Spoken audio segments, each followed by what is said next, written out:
Hi guys, this is a video on Puro Promotions, which I'll be talking about and what I like about them and what I dislike about them.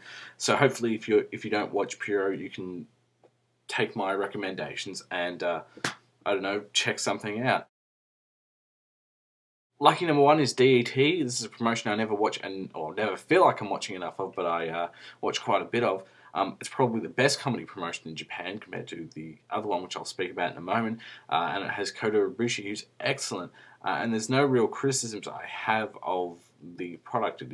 Has excellent wrestling as well as excellent comedy wrestling, and it holds shows in unique locations and is just real fun. And I really enjoy when wrestling events are held in unique locations because it changes the atmosphere of the wrestling and really does a lot for the show, whatever it may be.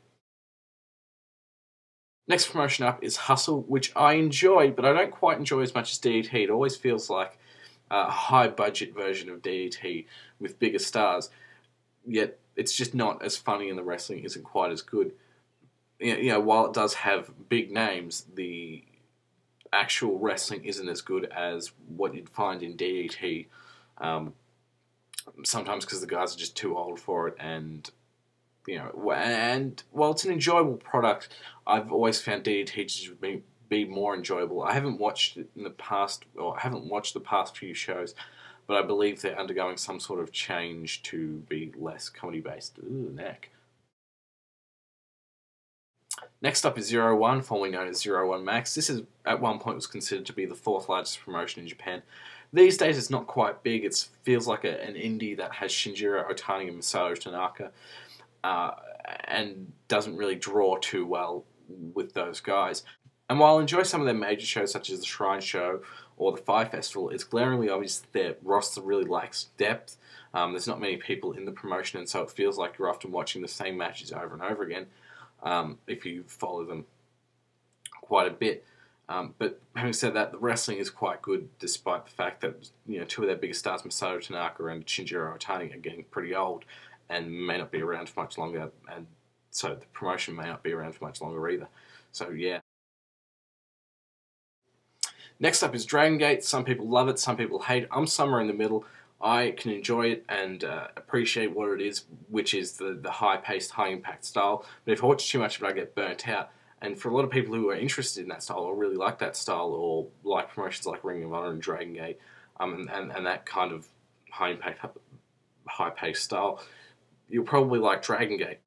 And one thing I found really amazing about Dragon Gate is with a lack of stars and a lack of name value, over the past few years they've been able to develop a large fan base, not just in Japan but in the US and Europe and all that, which is really, as I said, amazing because it's really just been a lot from word of mouth and just really good quality wrestling and appealing to the right audience.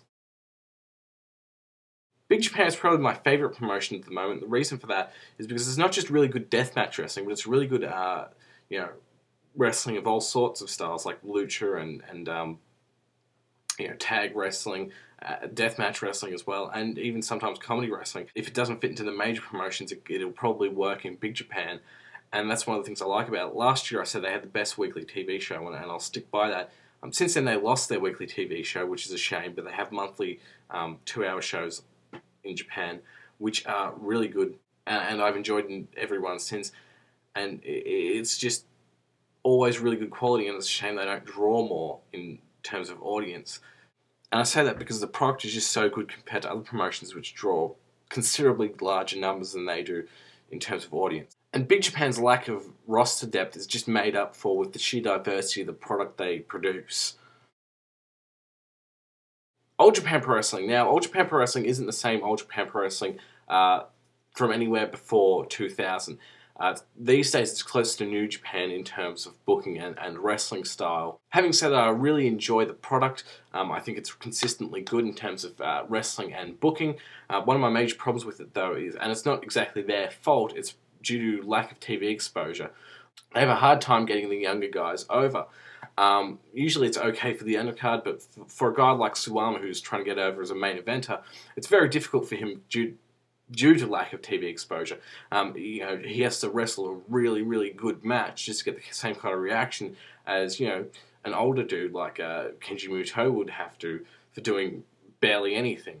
And it's really sad because a lot of the young guys work really, really hard and just don't get over with the fans as they should, especially the more casual wrestling fans. It's also a case of the fans are always going to choose an old guy like Muto over a guy like Suwama to get behind. They're always going to pick their old favourites who they've grown up watching or watched for years, as opposed to the new guy who they're not really as aware of. New Japan. Now, a few years ago, they were quite horrific. They were just really, really bad for years and years and years. These days, they're a lot better. The booking's better. The wrestling is a lot better. A lot of the younger guys they had a few years ago that were very green are now quite good in the ring. One of the issues I have with the promotion is the way they handle the titles. The IWGP title feels like it's just, for the past 3 years, it's just been rotating through 2 or 3 guys, and it's going to land on one of those 3, 2 or 3 eventually. It's quite boring for me to watch because it feels like I'm seeing the same thing over and over again with the same guys constantly being in the main event. It's almost like watching Raw, just not quite as bad, obviously. The junior heavyweight title, they had it on Tiger Mask 4 forever, and it was just unbearable because it was okay if he had a short run, but he just kept holding it. And now Mystico's got it, who's not even in New Japan, but I guess it's okay because he's a really good wrestler and he's been making a lot of appearances there. British Invasion, I think, has the IWGP Heavyweight Tag titles in TNA, which I don't understand why TNA has had the titles for that long. And that really brings me to their working agreement with TNA. I don't understand it. It really hasn't done anything for them. I mean, Wrestle Kingdom 2, which was kind of, TNA versus New Japan, was their lowest drawing dome show ever. Kurt Angle wrestling for the heavyweight title, it really, while it does, add something to the main event scene in terms of, I haven't seen this before, he's not really as over as he should be to be, in the main event in New Japan, no matter how much you say he's a main eventer in the US. The crowd just doesn't react to him as much as you'd think they would. And sending Hiroshi Tanahashi to TNA a while ago, he was treated like an absolute jobber, so he couldn't have gotten him over unless the fans were just completely kept in the dark about it. TNA having the IWGP Heavyweight Tag titles and booking them the way they want for such a long time, it's just absolutely ridiculous. Pro Wrestling Noah, it's a bit harder to say where Noah is as a product because with the death of Miswa and them losing their network TV deal in the past 12 months, they've been changing things up, and it's shown great improvement over the past 12 months or so, where the product isn't as bland as it has been in from about mid 2008 to mid 2006, where it was getting rather bland. The same old guys wrestling. The older guys are going to get phased out, and new guys are getting brought in. How they're going to get over, I'm still not exactly sure. Go Shizaki seems to be doing really well, though. I will say, though, the product is fairly inconsistent, and what I mean by that is a lot of the shows you'll watch might be, you might have a string of 3 or 4 shows in a row, which is just incredible. You might have a string of 5 or 6, which are just really bland and boring and don't quite hit the mark. And bland has been what people have been using to describe Noah in the past in terms of some of their shows and some of their matches, where they might not be given enough time, they might just not do enough fancy shit in the ring, or they might just be doing matches that we've already seen before. And then there's Kenta. Whether you love him or you hate him, he has been the best wrestler of the year.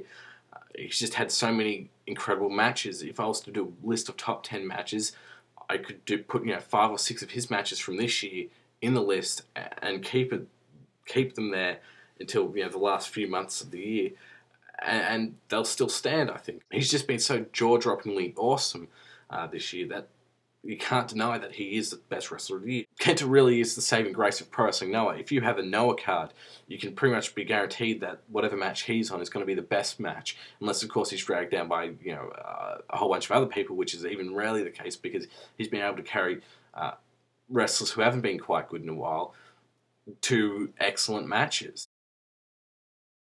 In conclusion, go check out some Puro. Even if it's from a promotion I haven't mentioned on this list, there are a ton more to check out.